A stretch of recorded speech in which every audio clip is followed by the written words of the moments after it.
Oh shit, here we go again.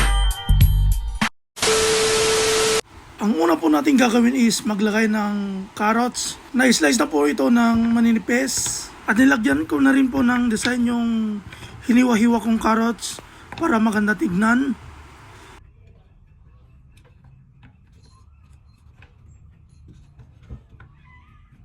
Pagkatapos ko po maglagay ng carrots, isasunod na rin po natin yung bawang na ilagay sa kawali.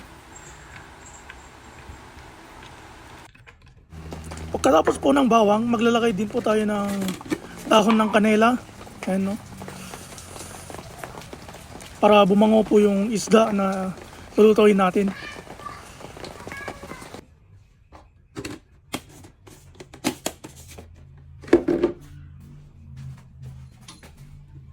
Dahil wala po tayong buo na paminta, yung durog po yung nilagay ko. Pagkatapos pong lagyan ng paminta, ilalagay na rin po natin yung slice na bangus. Bale, isa ko lang po yung pagkakalagay ng mga bangus para maayos po yung pagkakalagay nito.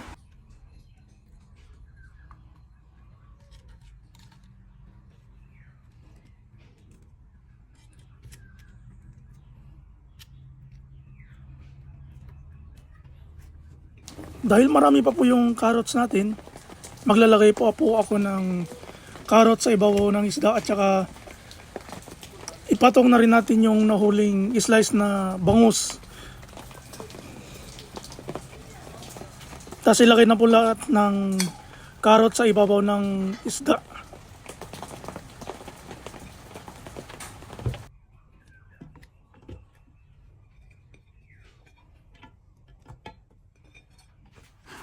Nilagyan ko po ulit ng dahon ng kanela para mas maging mabango pa yung lulutuin natin.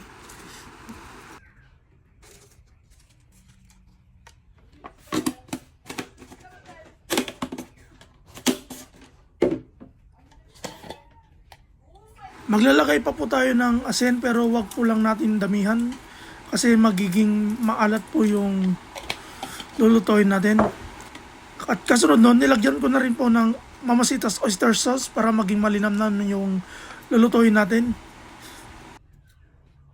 Pagkatapos po natin lagyan ng Mamasitas oyster sauce, maglalagay din po tayo ng olive oil para maging mas masarap pa yung lulutuin natin.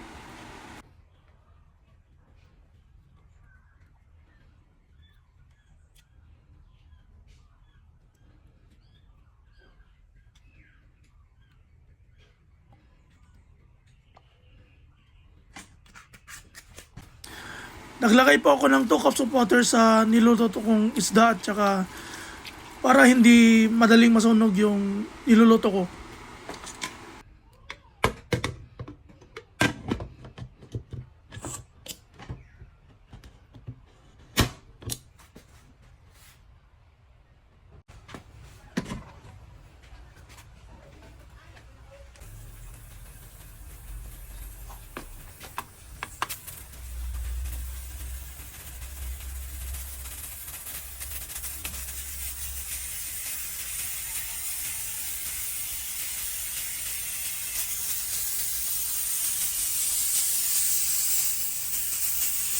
Kapag nag-whistle na po yung pressure cooker natin, hinaan po natin yung apoy. Lulutuin po natin sa mahinang apoy para hindi madaling masunog po yung niluluto natin.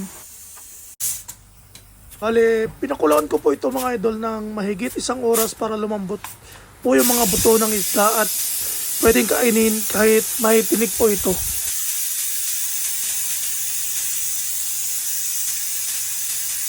Bale, tinatanggal lang po natin yung pressure sa loob para hindi mahirap buksan yung pressure cooker natin.